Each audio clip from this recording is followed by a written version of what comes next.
BRS के कारगुजार सदर के तारक रामाराव ने हैदराबाद सेंट्रल यूनिवर्सिटी में कुत्ते के हमले में एक हिरन की जान से हाथ धो बैठने के वाक़े पर सख्त रद्दअमल जाहिर किया। KTR ने कहा कि इस खूनरेज़ी का इल्ज़ाम कांग्रेस के रुकन पार्लियामेंट राहुल गांधी पर आयद होगा। कांग्रेस हुकूमत ने कांचा गच्चीबौली की ज़मीनों को तबाह कर दिया है, जो हिरनों की पनाहगाह थी, जिसके नतीजे में इलाके में कुत्तों ने आवारागर्दी की और हिरन को मार डाला।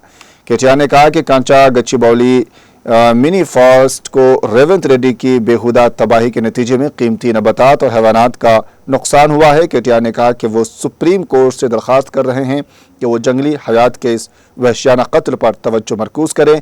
कंचा गच्चीबौली में 100 एकड़ में दरख्त काटने की वजह से हिरन Hyderabad central university south campus hostel की तरफ आया। कुत्ते हिरन पर भौंकते रहे और इस पर अंधाधुंध हमला कर दिया। SCU के तलबा और सिक्योरिटी अमले ने कुत्ते के हमले में शदीद जख्मी हिरन को वेटनरी अस्पताल पहुंचाया। हिरन को शदीद खून बहने लगा, इसके साथ ही इसकी मौत हो गई। बहुत से हिरन अब इंसानी बस्तियों में दाखिल हो रहे हैं।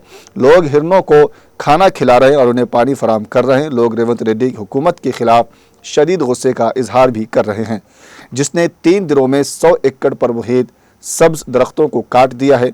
रेवंत रेड्डी पर इल्ज़ाम लगाया जा रहा है कि उन्होंने ऐसा बर्ताव किया जिससे माहौलियात को खतरा है।